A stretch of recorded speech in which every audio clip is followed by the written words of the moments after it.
தாளிப்பு வடகம் பார்த்திங்கன்னா ரெடி பண்ணுறதுக்கு எல்லாமே தோலுங்க, மேல் தோலெல்லாம் உரித்து எடுத்துருக்குதுங்க. இதில் கெட்டு போனதெல்லாம் நாம் போடக்கூடாது.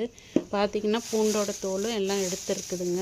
அப்படியே ஒன் பை ஒன்னாக எல்லாம் க்ளீன் பண்ணி உருண்டைகள் பிடிக்க ஆரம்பிச்சிருவாங்க. இது நைட்டுக்கே நாம் அரைச்சி வச்சு அதில் என்னென்ன பொருட்கள் போடணும்னு ஏற்கனவே ஷார்ட்ஸ் போட்டிருக்குறேங்க. பார்க்க விருப்பம் இருக்கிறவங்க வீடியோவும் போட்டிருக்குறோம்.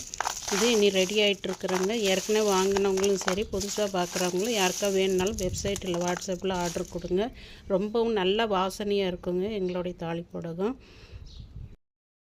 தாளிப்படகத்துக்கு இந்த மாதிரி தலைப்பகுதியும் வால் பகுதியும் கட் பண்ணிங்கனாலே தோலெல்லாம் வந்துடும். இது நல்லா க்ளீனாக இருக்கிறதா பார்த்து போட்டுக்கோங்க. அழுகல் இருக்குது போட்டுக்காதீங்க. நல்லாவே டேஸ்ட்டாக இருக்கும். இந்த மாதிரி சின்ன வெங்காயத்தில் செய்யும்போது, பெரிய வெங்காயத்தில் செஞ்சால் அந்தளவுக்கு வாசனை வராதுங்க. பூண்டும் நல்லா போட்டுக்கணுங்க. நீங்கள் இதே மாதிரி ட்ரை பண்ணி பாருங்கள். முடியாதவங்க எங்கள்கிட்ட ஆர்டர் கொடுங்க, நாங்கள் செஞ்சு கொடுக்குறோம். இன்னும் பாதியமாக இடித்து எடுத்துக்கோங்க. பூண்டுமே அதே மாதிரி இடித்து எடுத்துக்கலாம்.